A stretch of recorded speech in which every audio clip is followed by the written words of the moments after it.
Now, after you have done that, you have assessed um, the community needs. You have conducted community needs assessment, and also you have mapped the assets that are present in that community. From that, you have um, you have started developing your initiative using the result from your need assessment and your asset mapping. Before you can fully launch that initiative, you need to perform what is called SWOT analysis on that initiative so that you'll be able to identify the strengths, the weakness, the opportunities and threats for that initiative. You need to perform SWOT analysis on that initiative you have developed.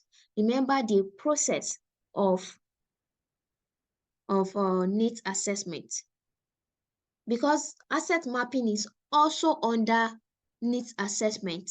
It's also under assessing, not under needs assessment. It's also under assessing the community. So after you have done all that, you are now using that information you have gotten through your needs assessment and assets mapping to develop the initiative. You need to perform SWOT analysis before you launch out that initiative. So how can you perform SWOT analysis? Let's look at the techniques. Brainstorming is there. You can never underrate people's contribution. When you facilitate brainstorming sessions, people will come out with different lists. Even the funniest or the silliest list can make sense at the end of the day. So you need to leverage on people, brainstorm, facilitate brainstorming sessions so that people will start identifying the strength in the initiative you have designed or developed, the weaknesses, the opportunities, and the threats, so that at the end of the day, after this initiative is developed, you are rest assured that you have analyzed the strength, the weakness, opportunities, and threats. And because you have done this, you are expecting a better outcome from your community engagement. Remember that community engagement is tailored towards getting people involved. So if your initiative is lacking some elements, at the end of the day, you may not be able to get the best out of this initiative. So we have brainstorming, SWOT and SWOT matrix. SWOT matrix. SWOT matrix is a visual matrix or visual map to identify strengths, weaknesses, opportunities, and threats. As we move on, we'll be talking about SWOT matrix in details. Stakeholder input is also there. After you have developed your initiative, you may want to also gather input of stakeholders. It could be other organizations, it could be partner organizations, so that they'll be able to provide their own recommendations. They will be able to certify that, okay, this will work, this may not work, and all that.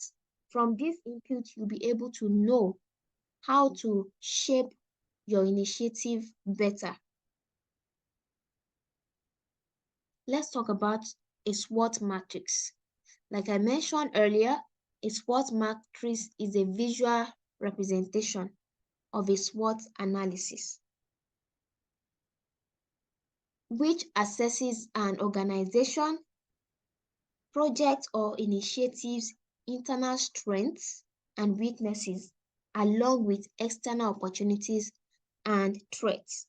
Now, if you are conducting a SWOT matrix, what you have to do is to plot some sort of quadrants. You have that 4 quadrants. You could use your cardboard, you could use your book, you could use your computer to do that. You have to label it as positive, the left upper quadrant, the right upper quadrant as negative, then the side, the upper quadrant as internal, the lower quadrant as external. Now you need to write where your strength is, just like the picture you are seeing here. So you need to start listing as you are brainstorming, you are listing the strength. You need to start writing it under. Once you identify a strength, write it under where you have strength. Once you identify weakness, write it under where you have weakness. The same goes for opportunities and strengths. Now let's look at strengths, internal, positive. So you have to list the factors, the internal factors. That means within the initiative, because this what matrix is talking about, your own initiative and your own organization, not the community. Now you know that you have performed your needs assessment and you have mapped the assets.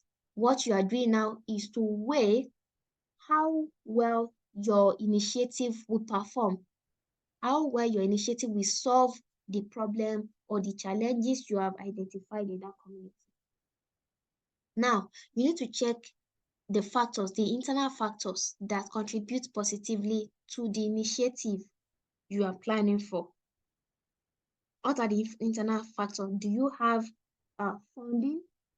Do you have enough funding? Do you have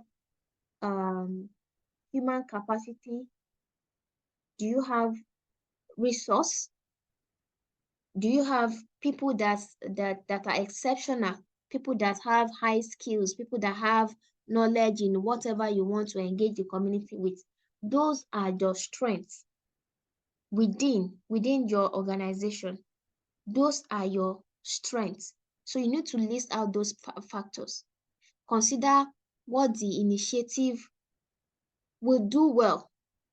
After you have developed your initiative, look at what it will do well and its advantage, competitive advantages.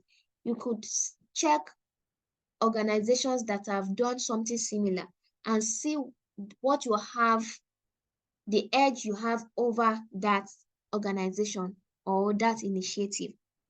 So you highlight the resources, the skills or attributes that give the initiative an edge, just like I've mentioned.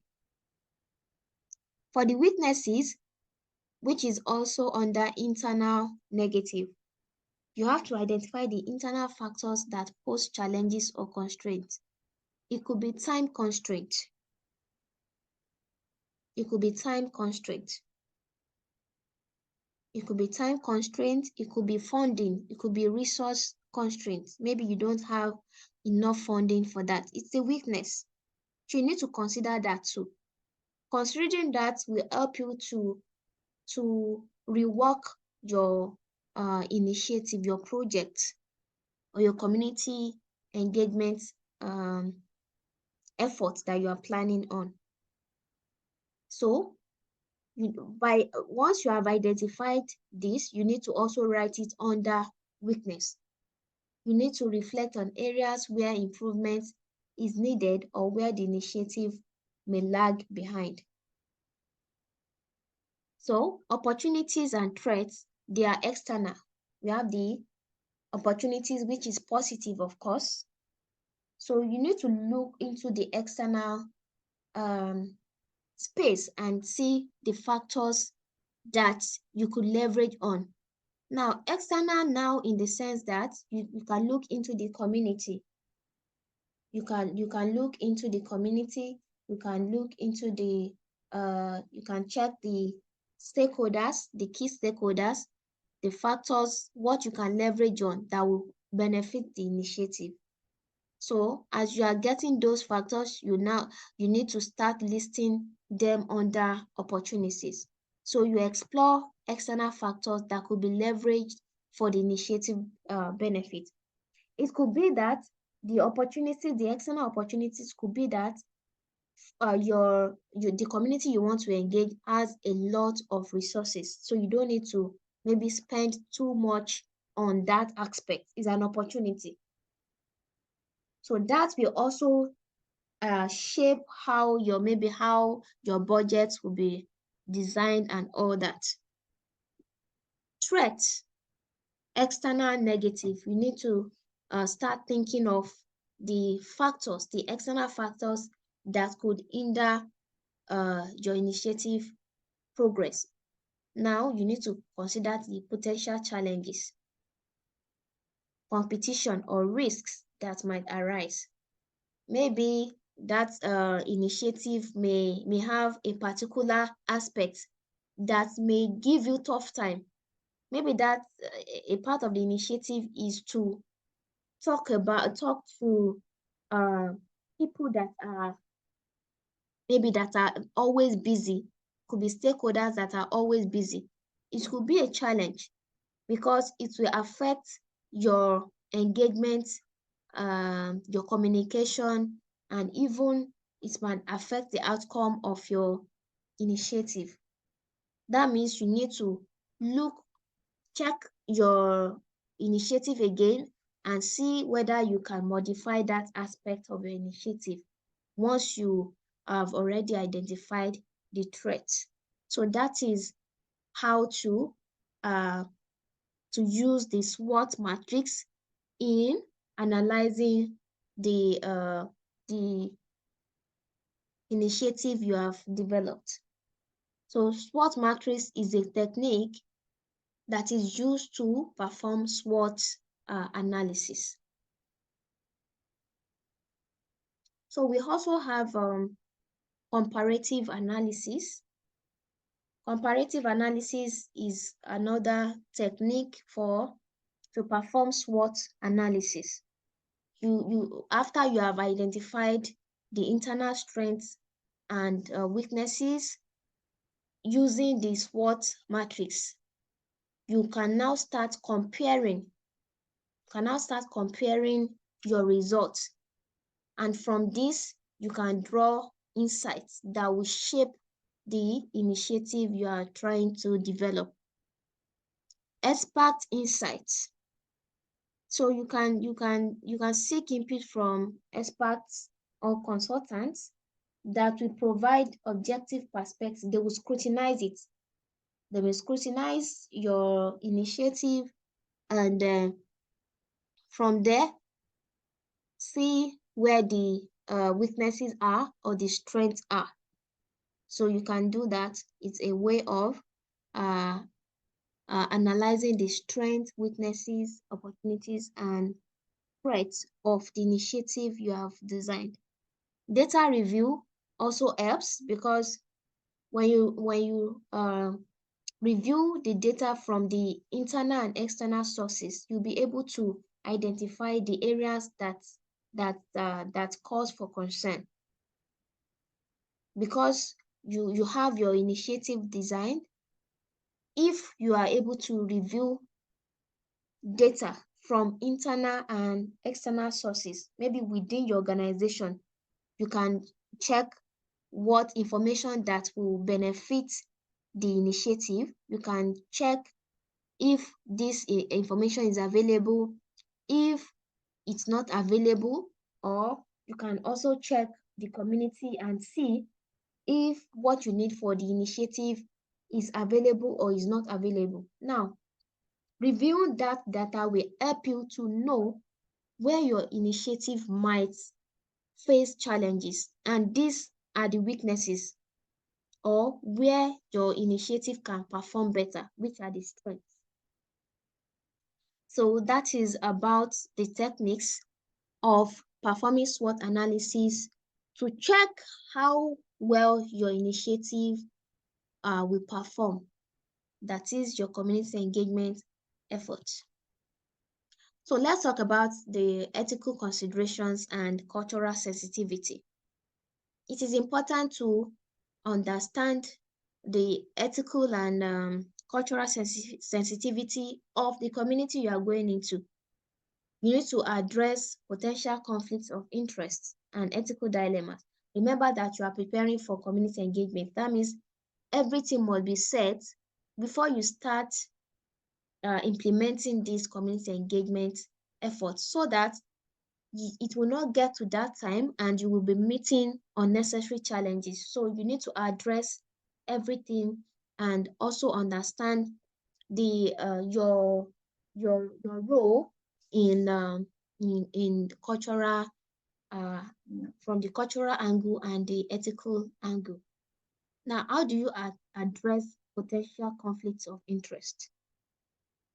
There's no way there won't be any potential conflicts of interest. Now, how do you address it? Transparency. You need to clearly communicate the roles, the responsibility, and affiliations of all stakeholders involved in the engagement process. Remember that you have been involving, you have been engaging the stakeholders already, right from the time you have started preparing for your community engagement through the stakeholders identification, stakeholders analysis, stakeholder the needs assessment that you have conducted. So to address potential conflicts of interest, you need to be transparent in your communication. You need to be transparent, because transparency helps to identify potential conflicts of interest upfront. So by communicating each of the roles of your stakeholders clearly, their responsibility and affiliations, you'll be able to see where you can have conflicts of interest. And once you've been able to identify the conflicts of interest upfront, it will help you to resolve it. And as you are implementing your community engagement effort initiative, it will not affect you by that time. Disclosure. You need to encourage stakeholders to disclose any potential conflicts of interest they may have. You need to make sure they are voicing out, they are speaking up, and this could include financial interests, personal relationships, or affiliations. I could remember that uh, when we were interviewing ambassadors for the campaign, the EP election campaign, that there was at a point we asked if ambassadors belong to a party, belong to a political party, so that we need to understand if there is a particular affiliations that will affect our own program or project. So we need to encourage stakeholders to disclose, because you are also a stakeholder in this project. So you need to encourage stakeholders to disclose any potential conflicts of interest. We know that when you belong to a political party, it could affect your participation. It could cause conflicts of interest. You may not have that time to invest in this project, because you have another similar engagement that is dragging for your attention. So the same thing you can do when you are trying to plan for your community engagement initiative. You need to encourage stakeholders to disclose any potential conflicts of interest they may have. We also have mitigation measures. If you have identified conflicts of interest, you need to implement measures to mitigate their impact. This could involve adjusting roles. So when we notice that there are some people that we interviewed that cannot vote for they cannot vote during the EP during the European Parliament election that is coming up, we adjusted their roles.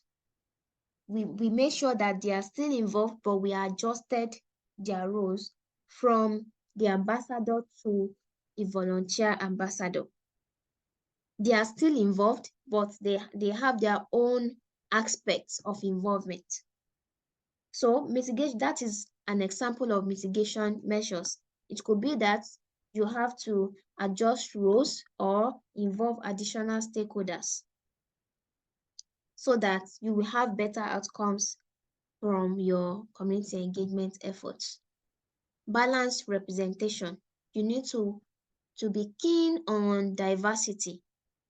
You need to be keen on diversity. You need to strive for balanced representation so that you minimize you minimize the influence of some specific interest dominating the engagement process, so that you get to have diverse views, diverse representation, so that the your community engagement effort will not be skewed towards some certain population.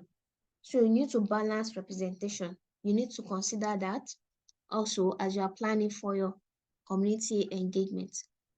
Independent facilitation. You can consider using an independent facilitator or mediator to lead engagement activities where you want to be neutral and impartial. Let's take, for example, the community you are engaging. You are part of that community. You are a resident in that community. So it is easy for you to be partial because you know people in that community. You are part of them. But you need to consider being ethical. So when you want to be ethical, you need to step back and allow somebody that is not a part of that community to step in. That is how you can ensure impartiality and neutrality. So that is that about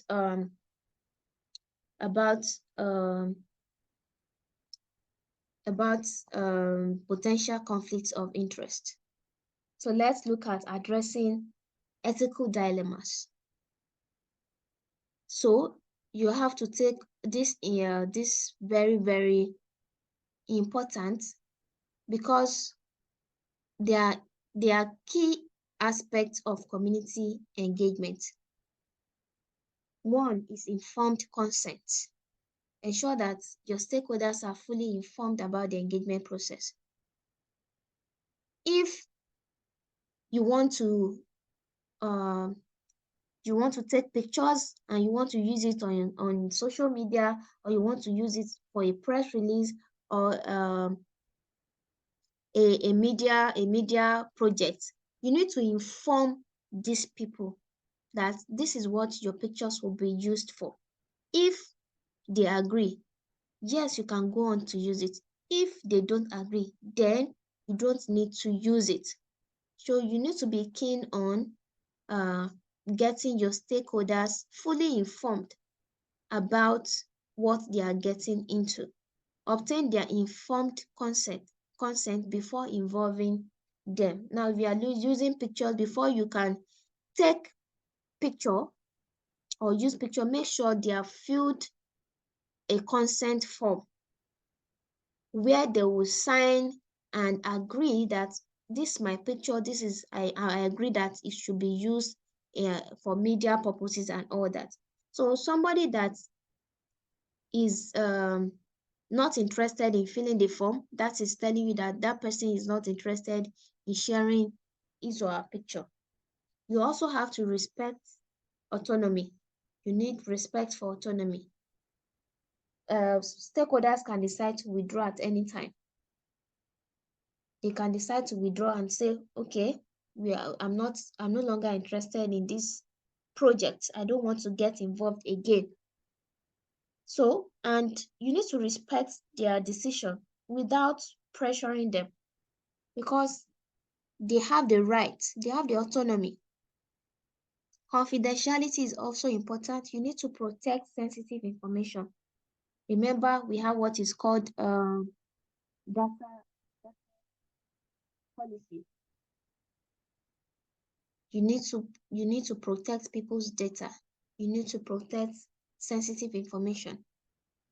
You need to also communicate how the information you are getting from the people, maybe during the needs assessment or the asset mapping. You need to tell them how the information will be used and shared. And if they agree, fine. If somebody is telling you that this interview that you are doing, please do not mention my real name or do not mention my face, do not show my face uh, in the media, um, maybe materials, then so be it. You have to adhere to whatever that person has requested for. Inclusivity is also important. You need to be inclusive. You need to be inclusive. You need to design engagement activities that are inclusive and accessible to all stakeholders. You need to consider language, you need to consider accessibility, you need to consider cultural sensitivity. For example, if you are having a virtual meeting, because of people, maybe some people from the deaf community is attending that meeting, you need to provide people that will be interpreting for them, or you use a, a, a software that will subtitle whatever you are talking about in that meeting. If you are using a town hall, you need to make sure that it is accessible for people that are using wheelchair. So all these things you need to make sure they are considered. So inclusivity is very important in community engagement efforts, especially when you are designing your community engagement initiative. We also have equitable participation. Make sure that people are able to participate, they have equal opportunity, they're able to voice their opinions and also influence decisions. Avoid tokenism. What is tokenism? Tokenism is when you just put people there so that the public will see that, oh, these people are represented. But in the real sense, you are not engaging them meaningfully. So you need to always engage whatever people that are involved in your community engagement initiative meaningfully. So you need to plan that as you are preparing for your community engagement initiative. You need to have an aspect that would allow everyone to participate meaningfully, not just, okay, we want because we want people, some categories of people or some people from a particular community to be represented.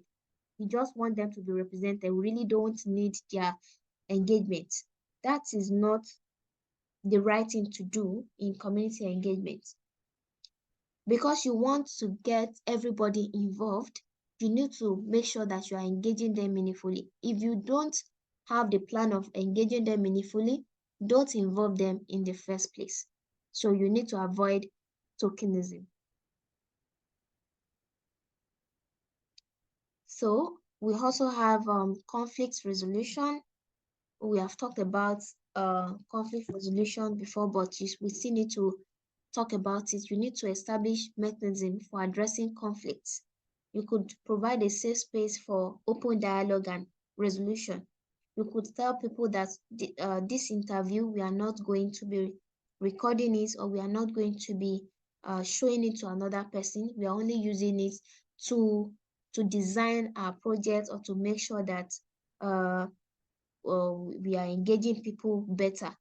So if somebody is telling a story of conflicts or disagreements with other group of people or other stakeholder, you need to establish mechanism. If you have identified disagreement and conflict, you need to establish mechanism to address these conflicts and disagreements, because it has a way, conflict has a way of shaping the outcome of your community engagement initiative. you need to also seek regular feedback. It is very important. You are not just engaging, you need to get feedbacks from them so that those feedbacks will help you to better design your engagement process. It will make you make adjustments in wherever you want to make adjustments. You need to understand this, because as you are planning to implement your community engagement initiative, you need to understand how to go about conflict resolution and also the ethical dilemmas. We have third party oversight. So sometimes you may want to involve third party organizations or experts to provide oversight and ensure that ethical standards are upheld. So maybe you are planning for a community town hall meeting. You may want to invite another organization to ensure that the process is inclusive for everyone. The process is inclusive, it's ethical, and they are able to say, okay, this is what we have identified. This is how you should have done it better. Because this third party is just like a third eye that will help you do better in your community engagement activities. Learning and improvement. The feedbacks and others that you get from this, the experiences, you may want to leverage on them, reflect on them, and use them to improve future engagement efforts. In summary, we have talked about assessing community needs and assets, which is key in preparing for community engagement initiative or community engagement activities. When you assess the community needs, it will give you insight on the needs, gaps, and challenges that the community is facing.